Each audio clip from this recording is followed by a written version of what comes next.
Bismillahirrahmanirrahim. In these slides, we are going to discuss about the popliteal fossa, back of the leg, and plantar aponeurosis in lower limb course for the first year MBBS and DPT classes. So let's start first with the popliteal fossa. The popliteal fossa is a diamond-shaped depression lying behind the knee joint. The upper part is formed by the lower surface of femur, and lower part is formed by the upper surface of tibia. If we cut the skin, superficial fascia, and lateral body deep fascia, you will find the structures, especially the boundaries, which are supralaterally the bicefemoris, supramedially the semitendinosus, semimembranosus, and supplemented by the gracilis and sartorius, along with adductor longus. Sartorius muscle, this one is gracilis, and you will find somewhere adductor magnus. Now, inframedially and infralaterally, they are the medial and lateral heads of gastrocnemius muscles. So this is a diamond-shaped structure. You will find it here. Now comes the roof. The roof of the fossa is formed by the deep fascia or popliteal fascia.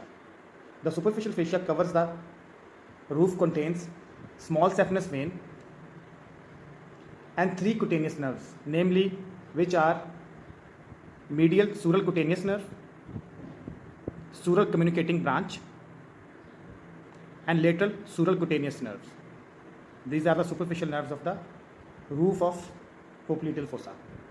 The floor of popliteal fossa, which you can see in next diagram in the deep dissection, contains popliteal surface of the femur, the capsule of the knee joint, and strong popliteal fascia covering the popliteus muscle. You will find all these structures in deep dissection. Let's discuss the contents of the popliteal fossa. In this diagram, you will follow my mouse pointer and you will see popliteal artery and its branches, popliteal vein and its tributaries, the tibial nerve with its branches, the posterior cutaneous nerve of the thigh, the genicular branch of obturator nerve, the popliteal lymph nodes and fats. The last one is common peroneal nerve. You will see the common peroneal nerve here, and this nerve divides into two parts, which we are going to study in the next slides. Let's start with popliteal artery.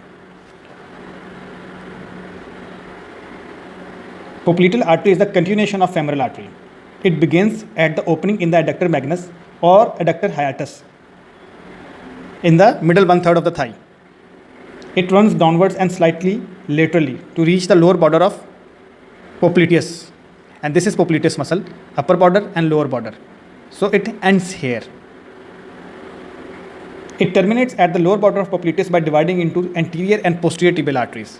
Anterior tibial artery go anteriorly, and posterior tibial artery runs as such downward in the back of the leg. There are some clinical importance. The blood pressure in the lower limb is recorded from the popliteal artery.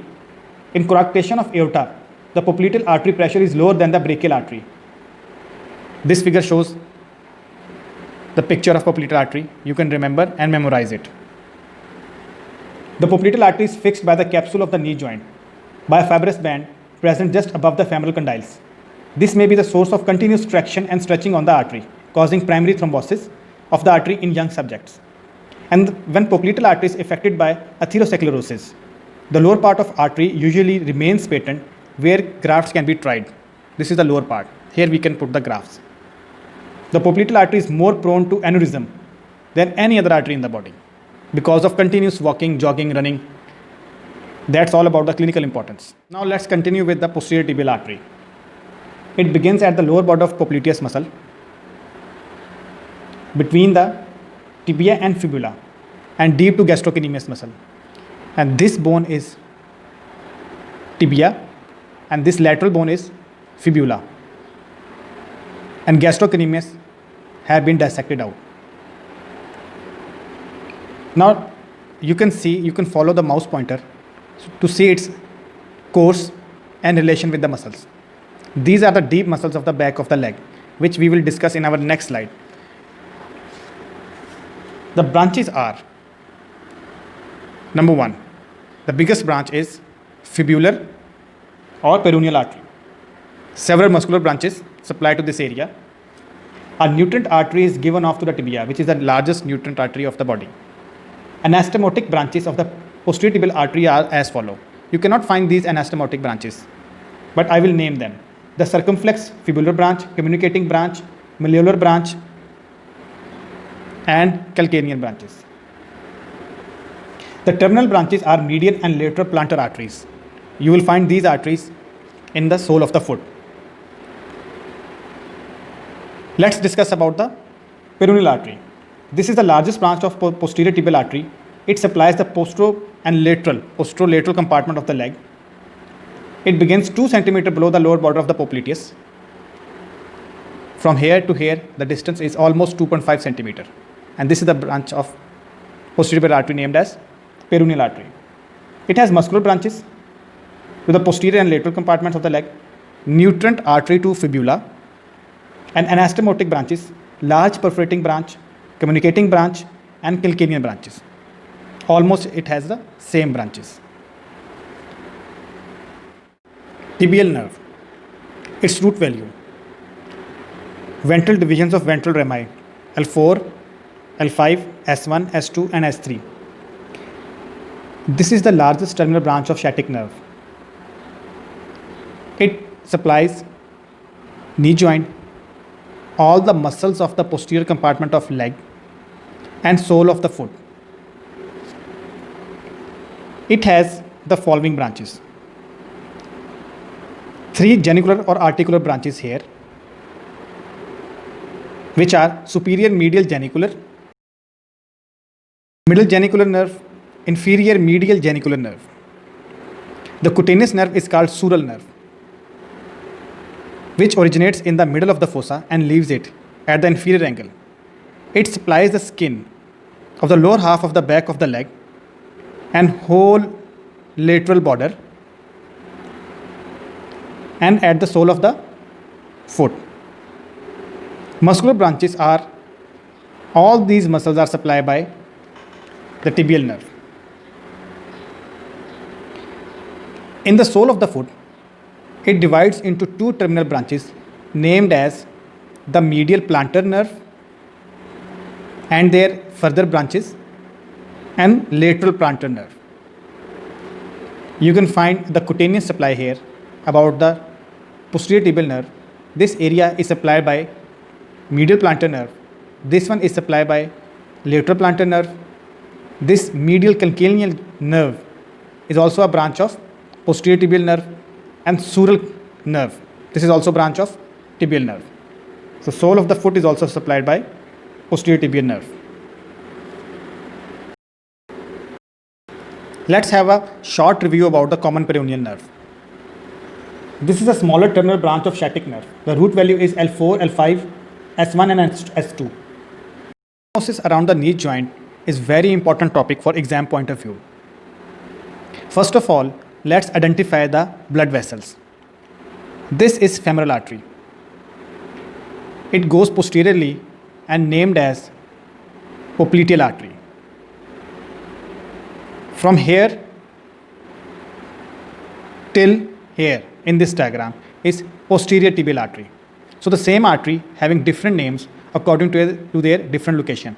So this arterial anastomosis is formed between femoral artery, popliteal artery, posterior tibial artery, and their branches.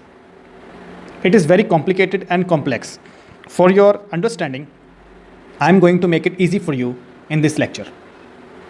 Let's divide into upper medial half, upper lateral side, lower medial, and lower lateral. So let's discuss step by step. These are the condyles. Medial condyle, lateral condyle. Formation above the medial condyle. It is formed by the descending genicular branch of femoral artery and superior medial genicular branch. This is descending genicular and this is superior medial genicular branch. Now medially below the condyle, the saphenous branch of descending genicular, this is saphenous branch. The inferior medial genicular, the inferior medial genicular. Genicular means knee joint, related to the knee. Now comes the lateral side. Laterally, above the lateral condyle, descending branch of lateral circumflex femoral artery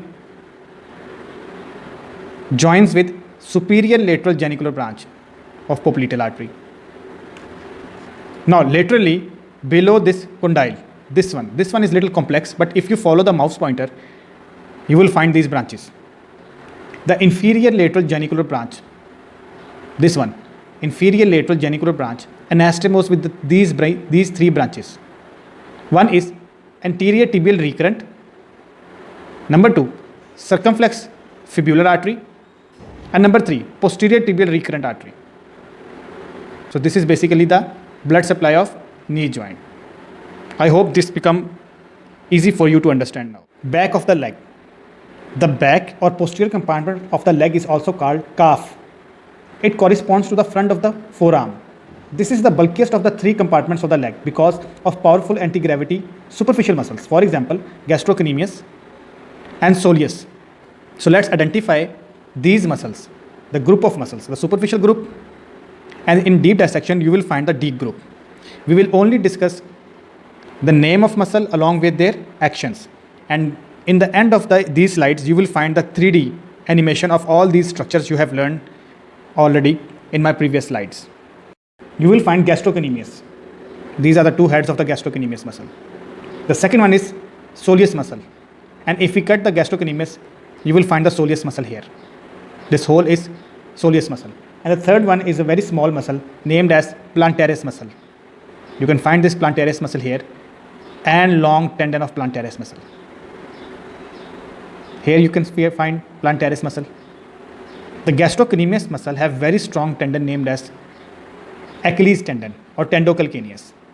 The gastrocnemius and soleus muscles are the flexors of the foot at the ankle joint and flexors of the knee at this level. Both are very powerful plantar flexors.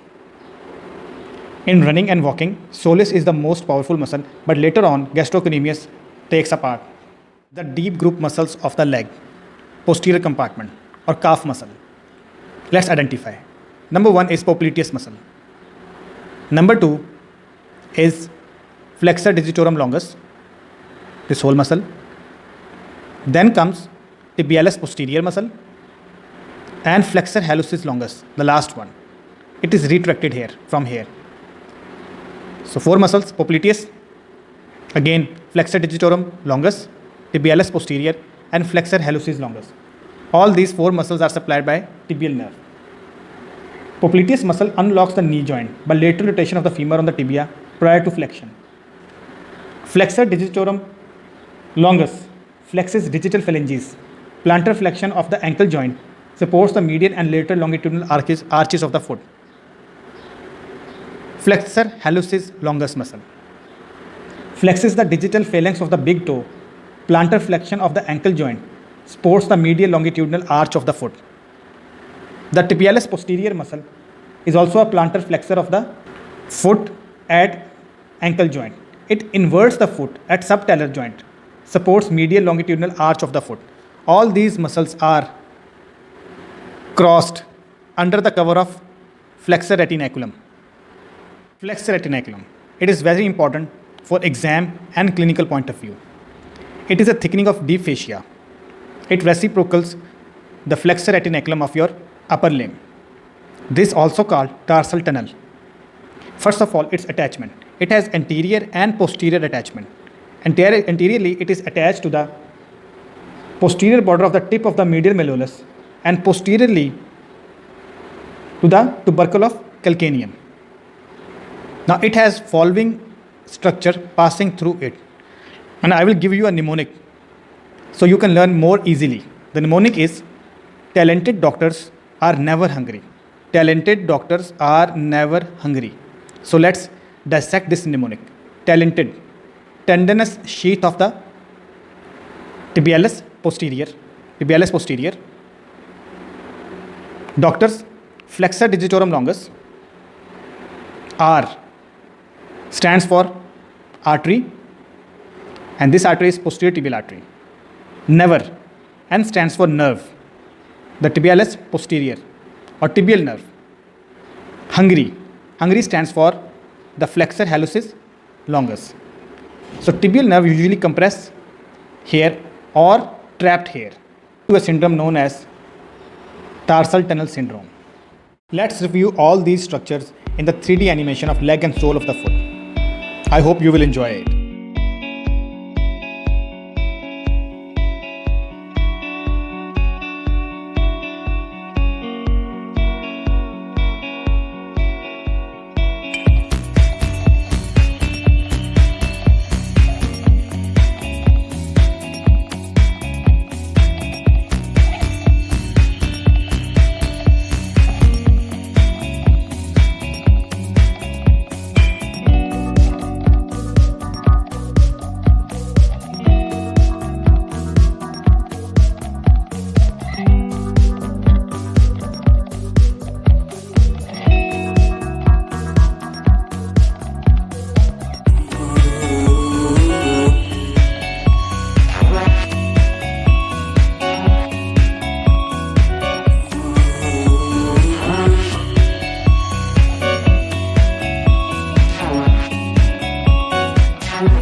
Plantar aponeurosis.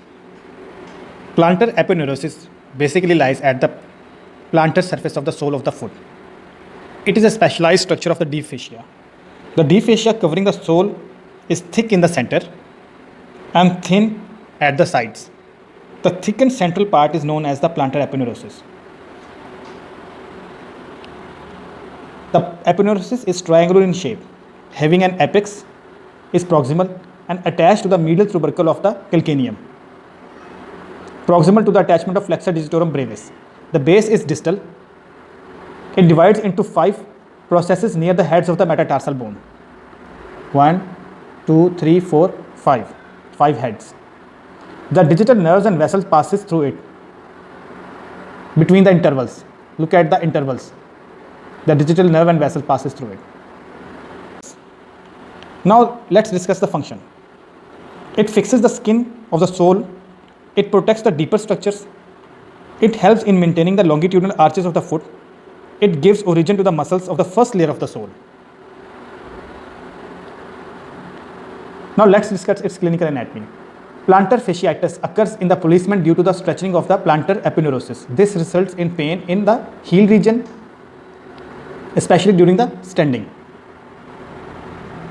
That's all about today's lecture. Thank you very much.